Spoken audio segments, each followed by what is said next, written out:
Kunnickal opticals, Eramallur.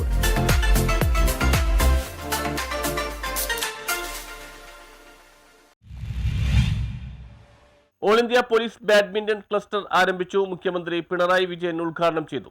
ആദ്യത്തെ all India police badminton cluster Kochi Kadavanthra Rajiv Gandhi indoor സ്റ്റേഡിയത്തിൽ മുഖ്യമന്ത്രി പിണറായി വിജയൻ ഉദ്ഘാടനം ചെയ്തു. വിവിധ സംസ്ഥാനങ്ങളിലെ പോലീസ് വകുപ്പുകളുടെ ബാഡ്മിന്റൺ ടീമുകൾ ഉൾപ്പെടെ 42 ടീമുകളുടെ മാർച്ച് പാസ്റ്റിന് മുഖ്യമന്ത്രി അഭിവാദ്യം സ്വീകരിച്ചു. കേരള പോലീസ് ടീമിനെ assistant circle inspector KT Dijo നയിച്ചു. തുടർന്ന് നാവികസേനയുടെയും കോസ്റ്റ് ഗാർഡിന്റെയും മ്യൂസിക് ബാൻഡുകളുടെയും സംഗീത പരിപാടി അരങ്ങേറി. ഓൾ ഇന്ത്യ പോലീസ് ബാഡ്മിന്റൺ ക്ലസ്റ്ററിന്റെ ഭാഗ്യചിഹ്നമായ ആന ഉദ്ഘാടന പരിപാടികൾക്ക് മാറ്റുകൂട്ടി. ഏപ്രിൽ 11 മുതൽ 15 വരെ all India police voice control ബോർഡിന്റെ നേതൃത്വത്തിലാണ് മത്സരങ്ങൾ സംഘടിപ്പിക്കുന്നത്. ബാഡ്മിന്റൺ, ടേബിൾ ടെന്നീസ് ക്ലസ്റ്റർ ആയിട്ടാണ് മത്സരങ്ങൾ നടത്തുന്നത്. എല്ലാ സംസ്ഥാനങ്ങളിൽ നിന്നും മറ്റ് കേന്ദ്ര സേനയുടെ ഏജൻസികളിൽ നിന്നും മത്സരാർത്ഥികൾ ഉണ്ടാവും. ഗസറ്റഡ്, നോൺ ഗസറ്റഡ് ഉദ്യോഗസ്ഥർക്കും സ്ത്രീ പുരുഷ വിഭാഗങ്ങൾക്കും വേർതിരിച്ചായിരിക്കും മത്സരങ്ങൾ. 208 വനിതാ ഉദ്യോഗസ്ഥരും 825 പുരുഷ ഉദ്യോഗസ്ഥരുമാണ് പങ്കെടുക്കുന്നത്. DGP മുതൽ കോൺസ്റ്റബിൾ വരെയുള്ള ഉദ്യോഗസ്ഥർ മത്സരിക്കും. പല വിഭാഗങ്ങളിലായാണ് മത്സരങ്ങൾ നടക്കുന്നത്. വ്യക്തിഗത ടീം മത്സരങ്ങൾ ഉണ്ടാവും. ബാഡ്മിന്റൺ മത്സരത്തിൽ വിവിധ വിഭാഗങ്ങളിലായി 60 ഇവന്റുകളും ടേബിൾ ടെന്നീസിൽ 34 ഇവന്റുകളും നടക്കും. മൊത്തം 1200 മത്സരങ്ങളാണ് 5 ദിവസം കൊണ്ട് നടക്കുന്നത്. മത്സരങ്ങളിൽ പങ്കെടുക്കാൻ എത്തുന്നവർക്ക് താമസ സൗകര്യം ഏർപ്പെടുത്തിയിട്ടുണ്ട്.